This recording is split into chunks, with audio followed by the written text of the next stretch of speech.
In this video, we want to discuss how we're going to convert between moles and mass and particles.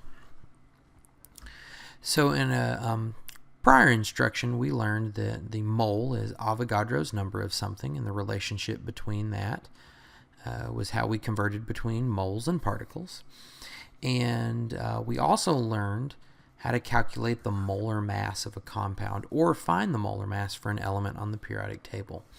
And so now what we want to do is we want to tie all this in and talk about how can we convert between moles and mass in particles.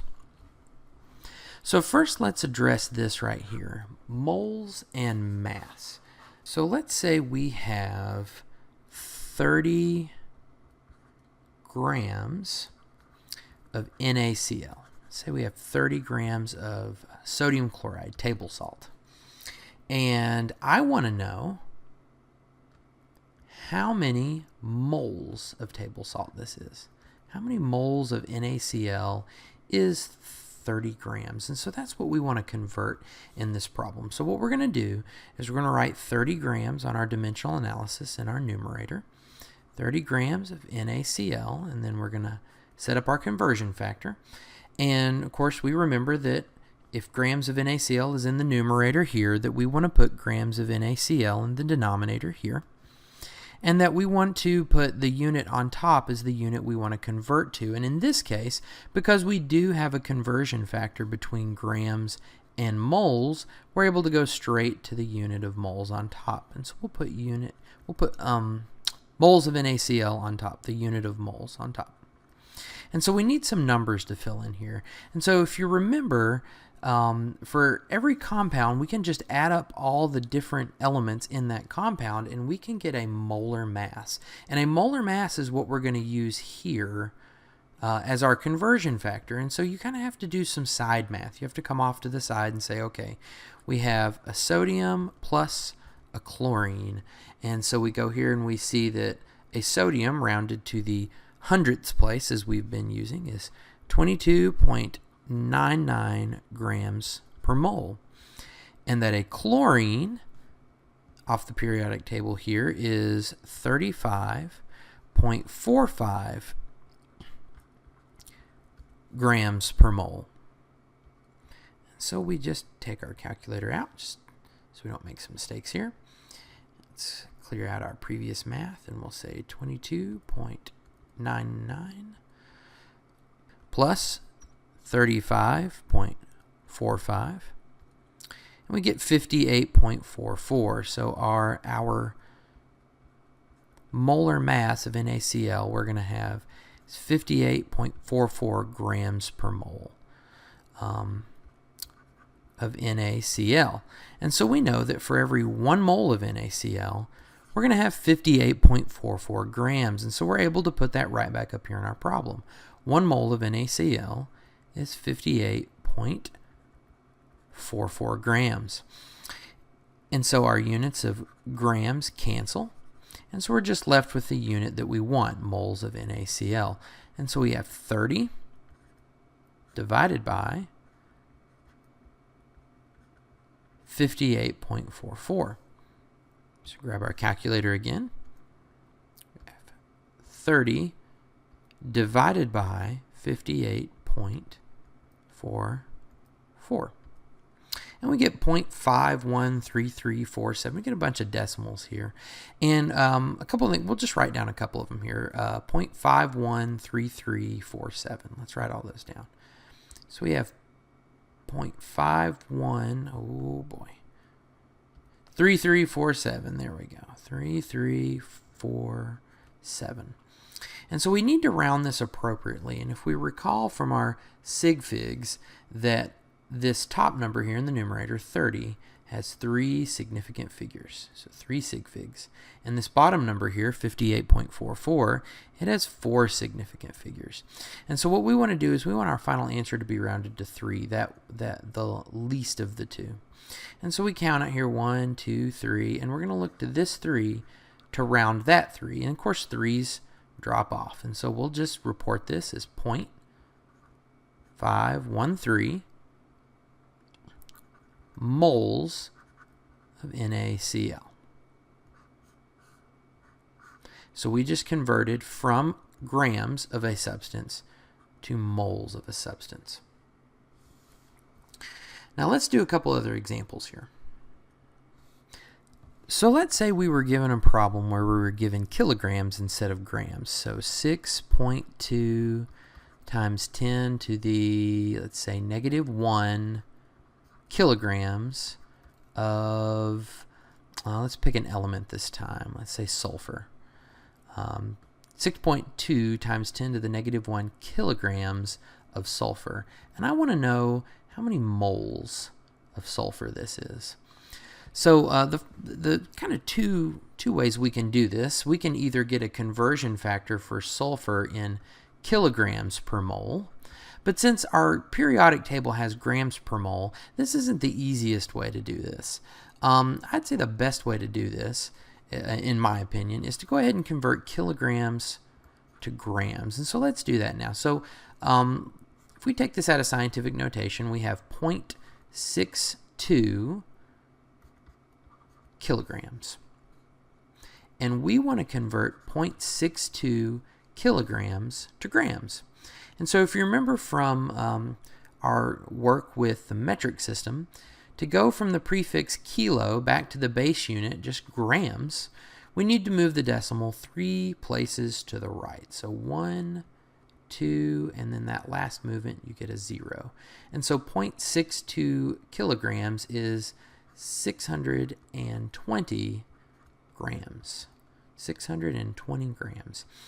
And now we want to convert that to moles. And so we set up our dimensional analysis problem. We have 620 grams of sulfur. And we want to go from grams of sulfur to moles of sulfur. And you'll see here this relationship again, a grams per mole.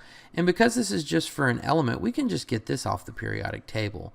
So we see that there are 32, and rounded to the hundredths place, 0.07 grams of sulfur in 1 mole of sulfur. And so we're able to set this problem up quite nicely.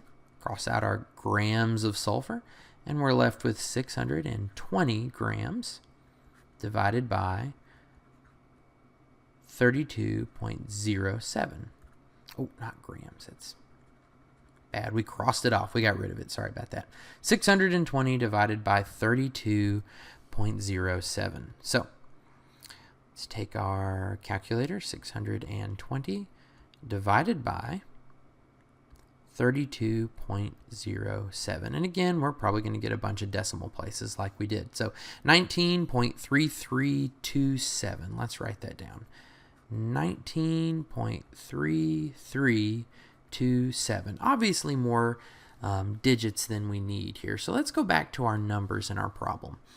And this can be a little misleading, so you have to be careful here. You'd be tempted to just go back to this one and say, well, this number has 4 significant figures, and this number has 3 significant figures, so we must have to round our answer to 3. And the reason this can be misleading is, remember, this 620 actually comes from the number that we received in the problem, 6.2 times 10 to the -1. And in this number, we see that there are only 2 significant figures. And so that's what we want to round our final answer to 2 significant figures. So we count over 1, 2, and then we're going to look to this 3 to decide whether or not we want to round that 19. And the 3, in fact, drops off. And so we would just call this 19 moles of sulfur. Okay? So let's think of this going the other direction. We've done 2 examples in which we've given you a mass and have gone to moles. Let's start with moles and go to mass. So let's use this as an example. Let's say we have 6 moles of carbon dioxide, CO2. 6 moles of carbon dioxide. And we want to know how many grams of carbon dioxide is this? And so we set up the problem very similar. We take our 6 moles and we put it in the numerator. So 6 moles of CO2. And we want to go from moles of CO2 to grams of CO2. And again, you'll see this relationship here. This grams per mole is just a molar mass for CO2. So if we want to go between moles and grams of CO2, we're going to need a molar mass for CO2. So again, you kind of have to come off to the side and do a little side math. So CO2, we need the molar mass. So 1 carbon, as we get from the periodic table up here, is 12.01 grams per mole. And 2, that's going to be added to 2 oxygens. And again, we said oxygen is really close to 16, so we're just going to use 16 for oxygen. Okay, so let's get at our calculator. Oops, clear it out here. And we'll say 16 times 2, which most of us can do in our head, but we'll put it in here anyways. And then we're going to add 12.01, and we get a final molar mass of 44.01. 44.01 grams per mole. And so that means in 1 mole of CO2, there will be 44.01 grams. And so we just plug that right back into our problem. 44.01 grams in 1 mole of CO2. We've already crossed off our units for CO2, and we're left with 6 times our molar mass, 44.01. And go grab our calculator again. We have 6 times 44.01. And we get 264.06. 264.06. But again, we have to be careful and make sure that we round to the correct number of significant figures. And so up here in our problem, we have 6, which is 3 significant figures, and 44.01, which is 4 significant figures. And so we're going to round our final answer to this smaller one, 3. And so we count over 1, 2, 3. That 0 will drop off, and we'll just leave this at 264 grams of carbon dioxide.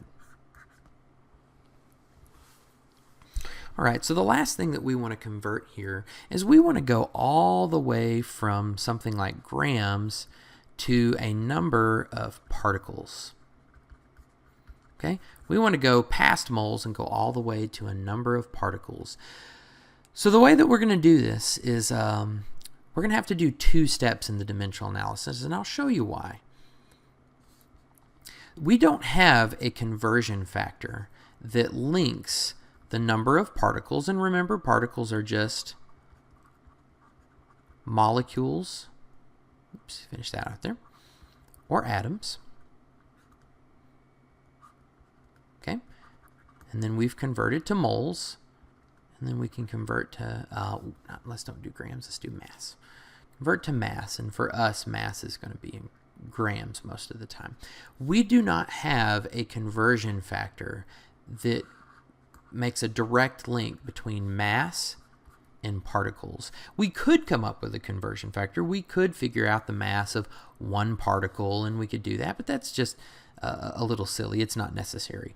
What we can do, though, is we can go from the mass of something to a number of moles, and then from moles on over to particles. And that's what we plan on doing here in these conversions. We're going to keep this up so we can look at it here and work on some conversions down here.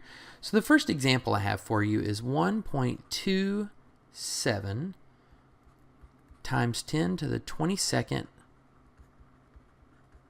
molecules of NO2. And I want to know how many grams is this? How many grams? And so if you look up here, we've been given a unit in particles, we've been given molecules, but I want to know a mass in grams. And so the intermediate between those two is moles. And is one of our my colleagues likes to say, all roads go through moles. And so anytime you want to convert, you're almost always going to have to use moles, because it is the link between the kind of the macro sort of tangible world where we have grams and things like that, and the teeny tiny world of molecules and atoms. And so let's set this up down here. It's going to be a little bit longer problem, so we're going to put it down here. So we're going to put our known value in the numerator, 1.27 times 10 to the 22nd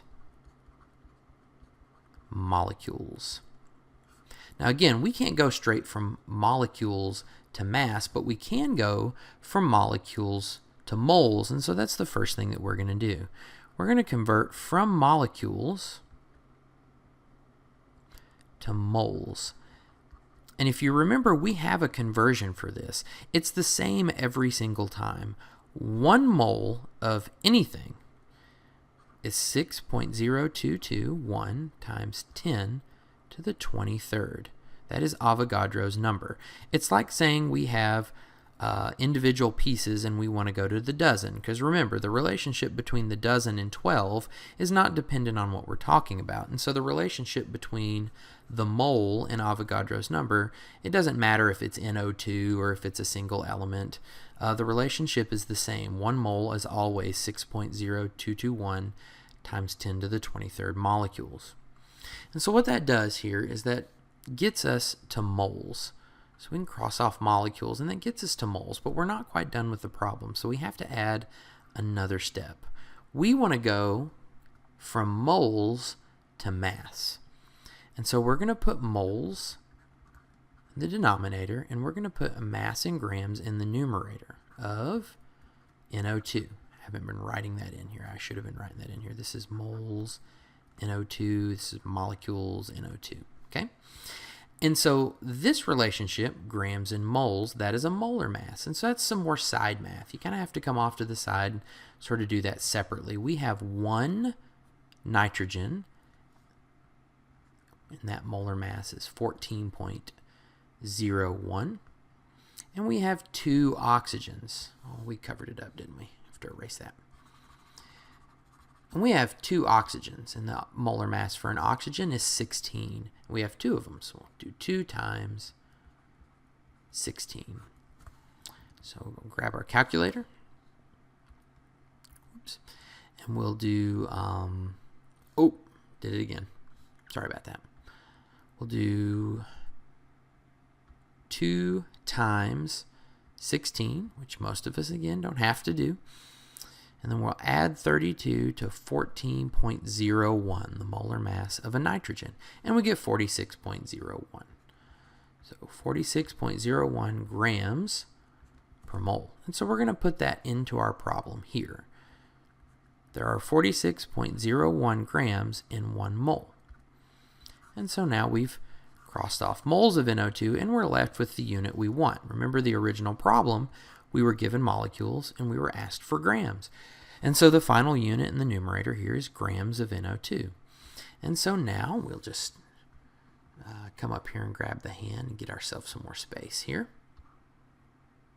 So now we've got a math problem. We have, hold on, 1.27 times 10 to the 22nd times 46.01, all divided by Avogadro's number, 6.0221 times 10 to the 23rd.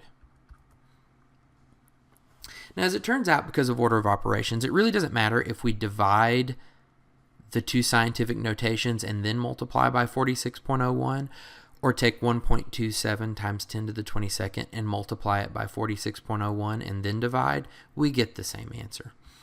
So let's bring it up here and just do that second one there. We'll take 1.27, and what you'll notice here, I'm not sure if we've done this yet. Let's use the E function this time so we notice it. If you have one of these calculators, you'll notice right above the comma is a little double E, and if you'll hit the second button, it'll activate that. And what that E means is times 10, lost it.